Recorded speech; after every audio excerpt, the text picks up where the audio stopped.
Bro, I ask you something. What? What do you think of this whole Parti Liyani case? Oh, that one?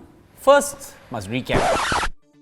According to a timeline by the Straits Times published online on 11 September 2020, it all started in October 2016 when Indonesian-made Parti Liyani was fired from the household of Liew Man Leong, the chairman of Changi Airport Group, after she complained that she was unhappy to be made to work not only in Mr. Liew's house but also in the house of his son Carl and his office. Then they gave her 2 hours to pack 3 boxes and she threatened to complain about the additional work to MOM. She returned to Indonesia on the same day and asked the son to pay to ship the boxes back to her. The next day, the family opened the boxes, took out the items said belonged to them. They can do that? And then on 30th October, they made a police report and the report said that they could use the items in the box.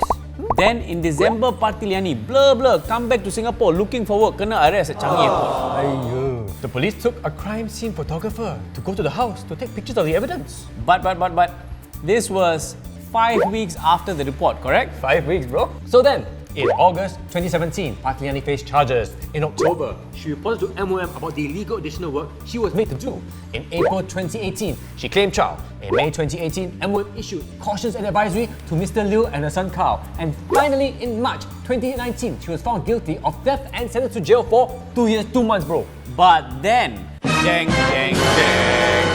she appealed, and in September 2020, the High Court overturned the convictions. Then, the High Court judge talked about the police handling of the evidence and the recording of the allegedly stolen items and the motives behind the allegations by some family members and found the conviction to be unsafe. This has sparked a big hoo-ha in Singapore. What's the big hoo-ha, Pa? Well, firstly, people are pissed off at what seems like different rules applying to the elite in Singapore. Despite his questionable motivations, the Straits Times still published an article on the 8th September 2020 imploring the public not to jump to judgment as he has contributed much to Singapore. Right, because it's always been the case that a person's contributions completely reflects their moral values. Also, because of this elite versus non-elite argument, people are questioning how the entire legal process was affected. The police handled the evidence so poorly. Parti Liyani did not even have the correct interpreter in court. Hey, wait. She had a Malay interpreter, what? Hey, she's Indonesian lah. It's not the same. Aku tampar muka kau sekali. Hey, sorry. It's not the same, No. Oh, okay. So, then, the prosecution ignored many lapses in evidence and the judge did not see any issues with the Liu statements, which were questionable at best. That's crazy. The crux of the issue is that a review and investigation is needed on how the system almost completely failed this poor lady. From the police investigation, all the way up to being arrested and then prosecuted, surely with all the obvious problems from the start. Someone had to have the authority or the responsibility to go, hey, something like not right, bro. True that. But we need to give it up for Party's baller lawyer, man! Way to go, Anil Balchandri! And the good people from HOME, the humanitarian organization for migrant economics, who found Party shelter for years during her ordeal. You guys fight the good fight.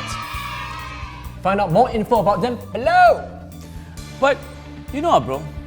What really makes me laugh? Can you imagine how the trial went?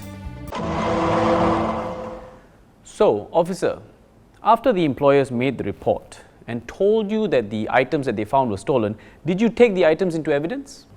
No. Why not? Because it was their items, what? So we said they could use the items. You told them that they could use the items that should have been taken into evidence in a criminal case.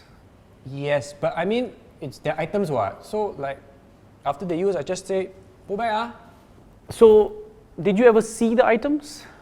Yes. When? When we photographed them. And did you seize them then? Seize? Never. Why not? I mean, because if they were victims, means they already been victimized, right? So if we take the items from them, then again they get victimized, that means I didn't want to re-victimize the victims, sir. Moving on. So you were the photographer in the case. I must be, right? And you took photographs of the items. I suppose. What do you mean, you suppose? Well, I took the photographs, right? But like, it was 5 weeks later. You took the photographs 5 weeks later. Yes. How do you even know if the items were the same ones? Don't know. Moving on. Okay, so let's review the evidence. Now, this bed sheet, Yes. But from Europe, $500 is very expensive, but it has an IKEA tag.